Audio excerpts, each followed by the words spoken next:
السلام عليكم.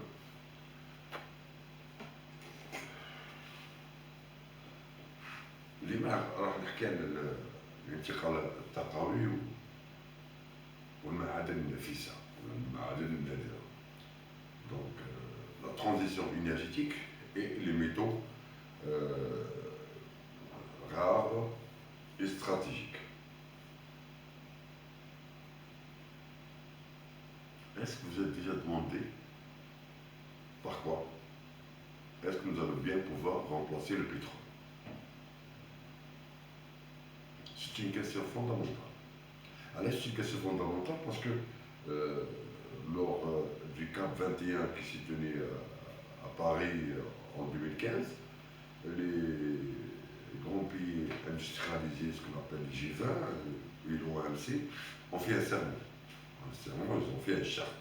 Attention, parce que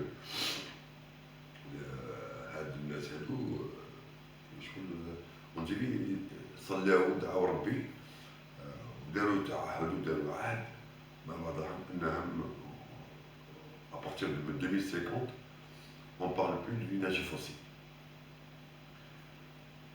Tout ce qui est énergie fossile issu du gaz et du pétrole,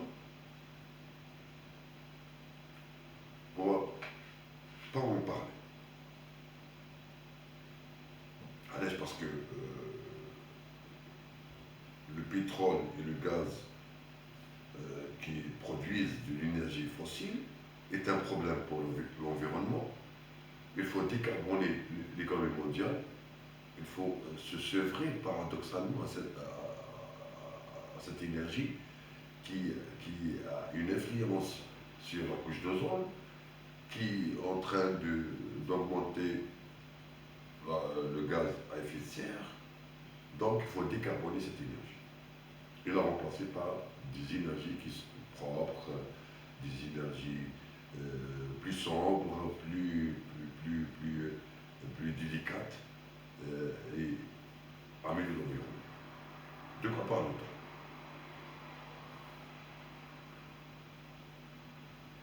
Pas de pétrole et de gaz, mais d'autres matières premières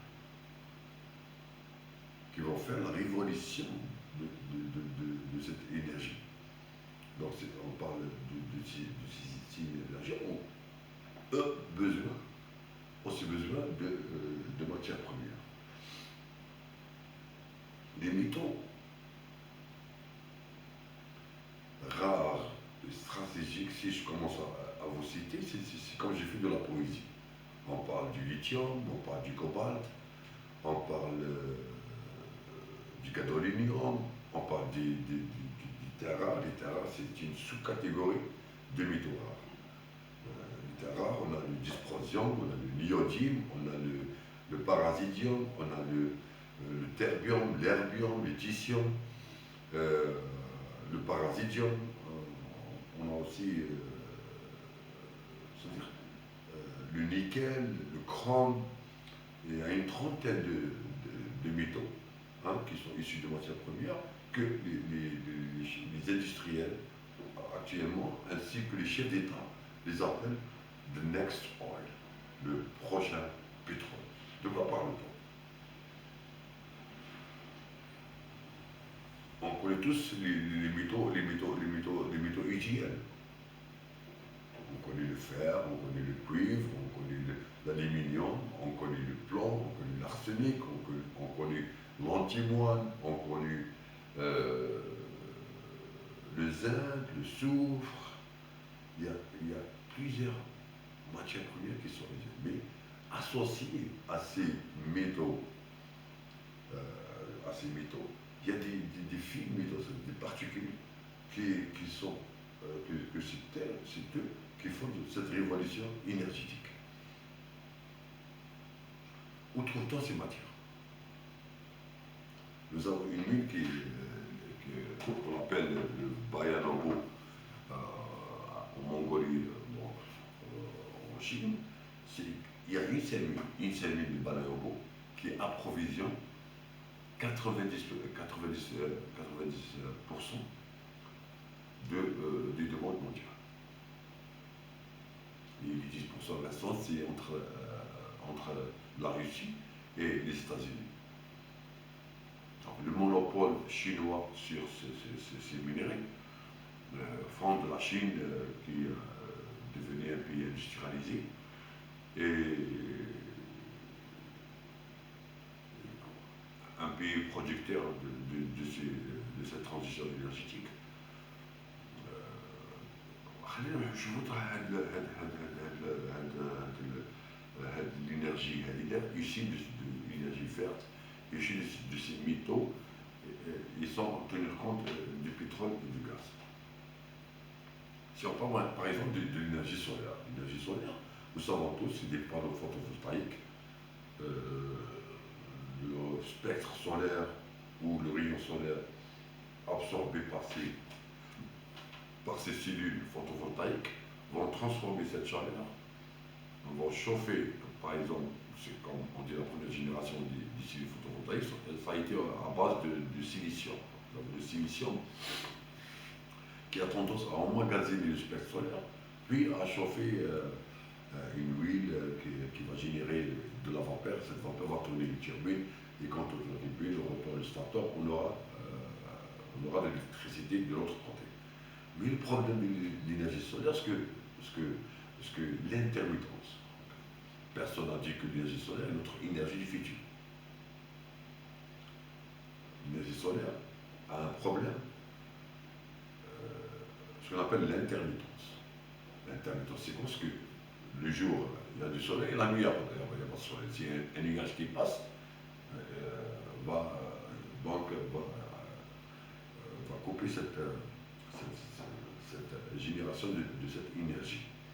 Donc, le stockage de cette énergie solaire, ça coûte cher. Donc, si le kilowattheure revient à 10 dinars, par exemple, le kilowattheure issu de l'énergie fossile, l'énergie solaire, on aura presque 5 fois, 6 fois.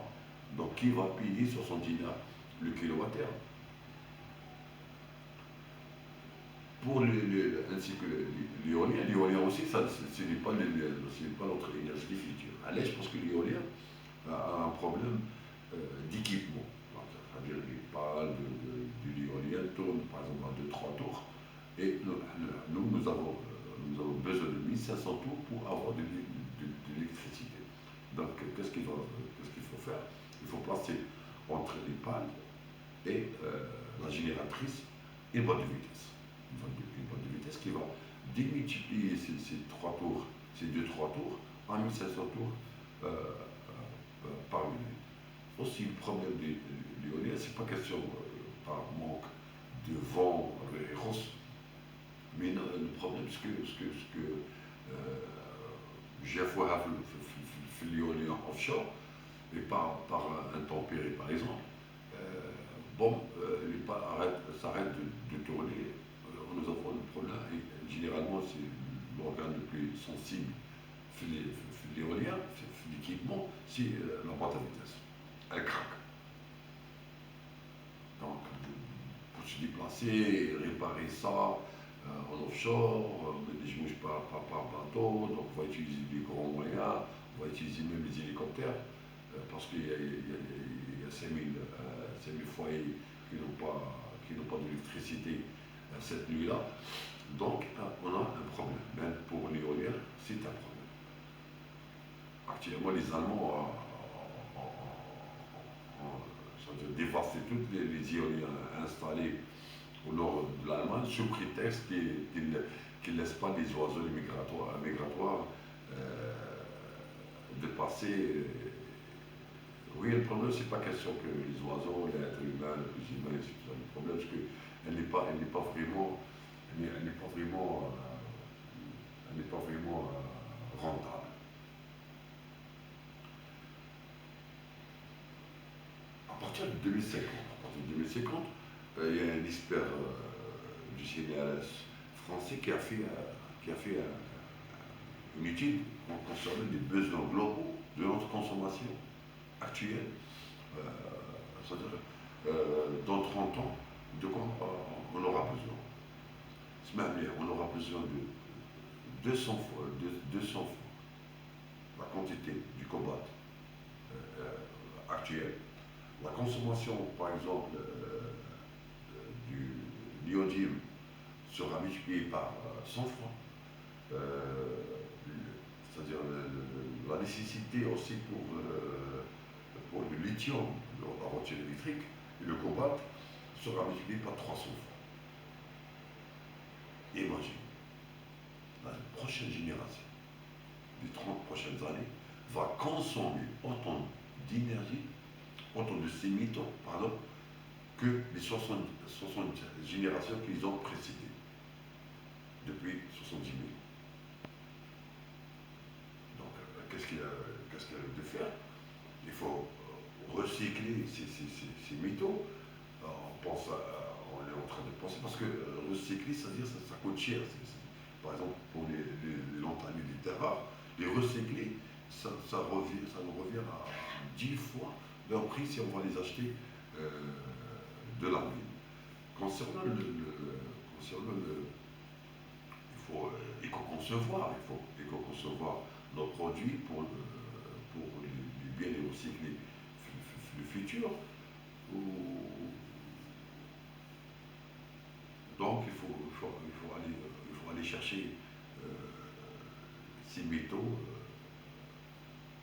que nous allons vers leur raréfaction, c'est-à-dire leur épuisement qui va engendrer leur raréfaction. Je ne suis pas d'accord avec le président du United States of America, du USA, M. Trump, envisage d'aller chercher ces métaux de l'espace, parce que l'espace regorge beaucoup de ces métaux. C'est un exemple, parce que maintenant, d'impliquer l'espace, il est plus pur par rapport à d'impliquer la Terre, parce que la différence, c'est l'oxydation et tout ça. Un الجزائر حسب التقارير selon les rapports, selon le rapport de 2015 de M. Moussardine Kazetani, ce que Ali Kfeifi, que je respecte tellement, ces spécialistes, ces experts ont dit qu'il y a 3 millions, c'est-à-dire les ressources minérales ou la capacité de l'Algérie dans ce domaine, parce qu'on a 3 millions de tonnes de terres rares, de l'antamite, métal, alors que l'approvisionnement mondial ne dépasse pas les 100 000 tonnes par année. Attention aux progrès technologiques. Les technologies changent du jour au lendemain. Certes, les ressources minérales algériennes, ils sont là, ils sont toujours là, ils resteront toujours là tant qu'on ne les a pas sortis. Mais les progrès technologiques, à titre d'exemple, un petit exemple, le niodyme. Le niodyme, c'est un métal, c'est un terre rare, c'est un montagne qui a révolutionné l'industrialisation actuellement, ou soit les équipements, on le voit aussi, la numérisation, tout ce qui est équipement numérique. Parce que ces technologies vertes ont besoin aussi pour fonctionner des énergies numériques. Merci.